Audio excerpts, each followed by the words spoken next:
Corona के खिलाफ लड़ाई में जनता कर्फ्यू से लेकर आज तक हम सभी भारतवासियों ने बहुत लंबा सफर तय किया है।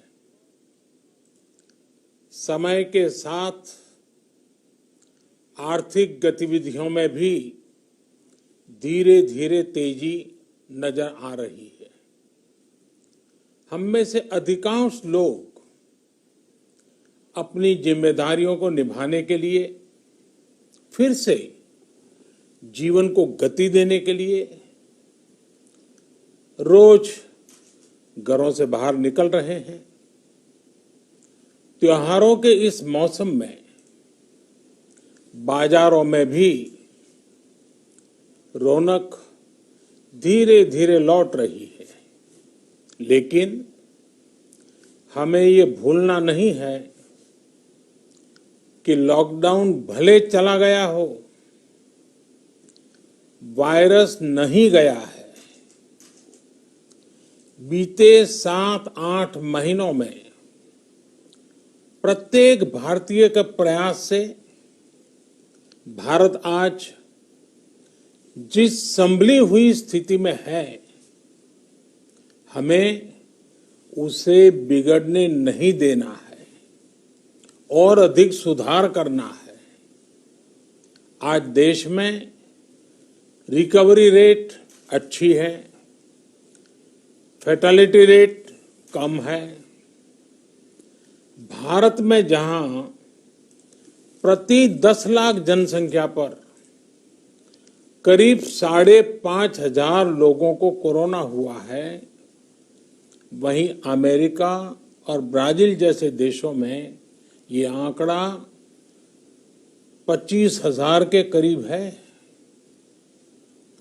भारत में प्रति 10 लाख लोगों में मृत्यु दर 83 है, जबकि अमेरिका, ब्राजील, स्पेन, ब्रिटेन जैसे अनेक देशों में ये आंकड़ा 600 के पार है।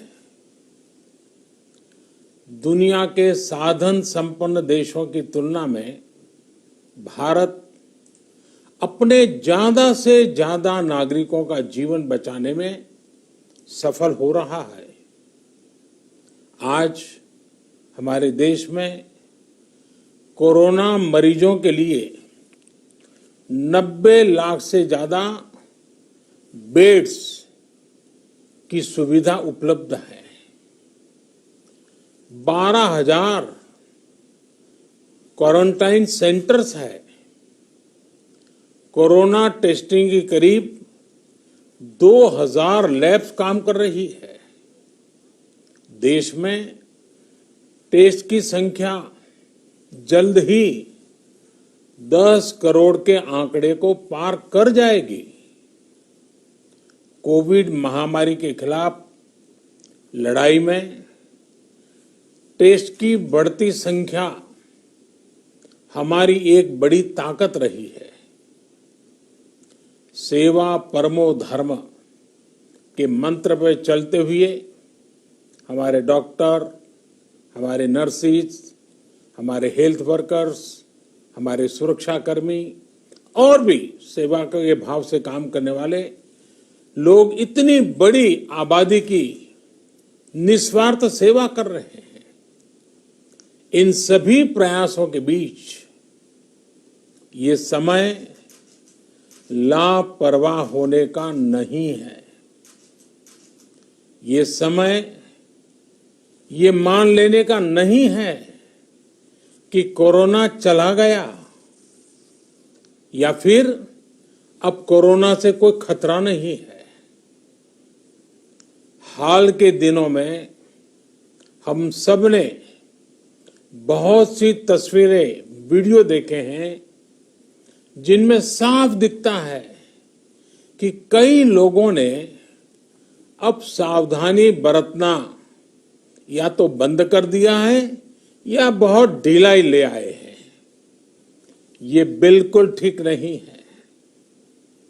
अगर आप लापरवाही बरत रहे हैं, बिना मास्क के बाहर निकल रहे हैं, तो आप अपने आप को, अपने परिवार को,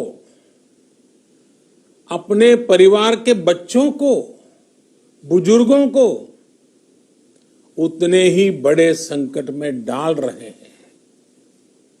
आप ध्यान रखिए, आज अमेरिका हो या फिर यूरोप के दूसरे देश, इन देशों में कोरोना के मामले कम हो रहे थे, लेकिन अचानक से फिर से बढ़ने लगे हैं और चिंताजनक वृद्धि हो रही है। साथियों, संत कबीरदास जी ने कहा है, पक्की खेती देखी के, पक्की खेती देखी के गर्व किया किसान, अजहू जोला बहुत है, अजहू जोला बहुत है, घर आवे तब जान। अर्थात कई बार हम पक्की हुई फसल देखकर ही अति आत्मविश्वास से भर जाते हैं कि अब तो काम हो गया, लेकिन जब तक फसल घर न आ जाए तब तक काम पूरा नहीं मानना चाहिए। यही कबीरदास जी कह के गए हैं। यानी जब तक सफलता पूरी न मिल जाए, लापरवाही नहीं करनी चाहिए। साथियों, जब तक इस महामारी की वैक्सीन नहीं आ जाती, हमें कोरोना से अपनी लड़ाई को रत्ती भर भी कमजोर नहीं पड़ने देना है। बरसों बाद हम ऐसा होता देख रहे हैं कि मानवता को बचाने के लिए युद्ध स्तर पर पूरी दुनिया में काम हो रहा है। अनेक देश इसके लिए काम कर रहे हैं। हमारे देश के वैज्ञानिक भी वैक्सीन के लिए जी जान से जुटे हैं। भारत में अभी कोरोना की कई वैक्सीन पर काम चल रहा है। इनमें कुछ एडवांस स्टेज पर है, आशास्पद स्थिति दिखती है। साथियों, कोरोना की वैक्सीन जब भी आएगी, वो जल्द से जल्द प्रत्येक भारतीय तक कैसे पहुंचे, इसके लिए भी सरकार की तैयारी जारी है। एक एक नागरिक तक वैक्सीन पहुंचे, इसके लिए तेजी से काम हो रहा है।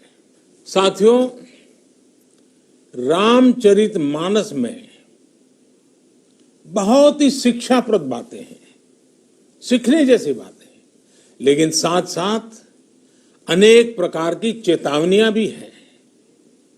जैसे रामचरितमानस में बहुत बड़ी बात कही गई है, रिपु रुज पावक पाप, रिपु रुज पावक पाप, प्रभु अहि गनीय न छोट करी। अर्थात आग, शत्रु, पाप यानी कि गलती और बीमारी, इन्हें कभी छोटा नहीं समझना चाहिए। जब तक इनका पूरा इलाज न हो जाए, इन्हें हल्के में नहीं लेना चाहिए।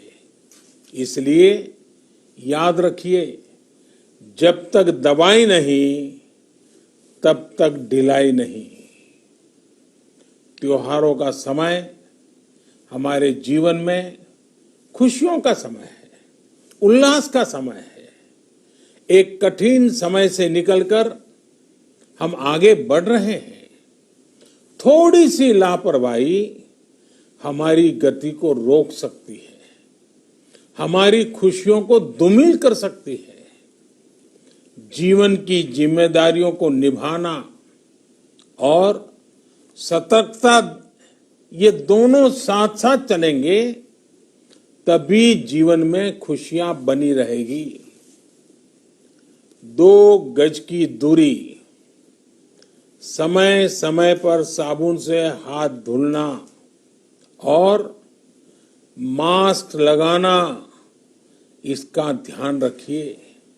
और मैं आप सबसे करबद्ध प्रार्थना करता हूं, आपको मैं सुरक्षित देखना चाहता हूं, आपके परिवार को सुखी देना चाहता हूं। ये त्योहार आपके जीवन में उत्साह और उमंग भरे, ऐसा वातावरण चाहता हूं। और इसलिए मैं बार बार हर देशवासी से आग्रह करता हूं। मैं आज अपने मीडिया के साथियों से भी, सोशल मीडिया में जो सक्रिय हैं उन लोगों से भी बड़े आग्रह से कहना चाहता हूं कि आप जागरूकता लाने के लिए, इन नियमों का पालन करने के लिए जितना जन जागरण अभियान करेंगे, ये आपकी तरफ से देश की बहुत बड़ी सेवा होगी। आप जरूर हमें साथ दीजिए, देश के कोटि कोटि जनों को साथ दीजिए। मेरे प्यारे देशवासियों, स्वस्थ रहिए, तेज गति से आगे बढ़िए और हम सब मिलकर के देश को भी आगे बढ़ाएं। इन्हीं शुभकामनाओं के साथ नवरात्र, दशहरा, ईद, दीपावली, छठ पूजा, गुरु नानक जयंती समेत सभी त्योहारों की सभी देशवासियों को एक बार फिर से बहुत बहुत बधाई देता हूं। धन्यवाद।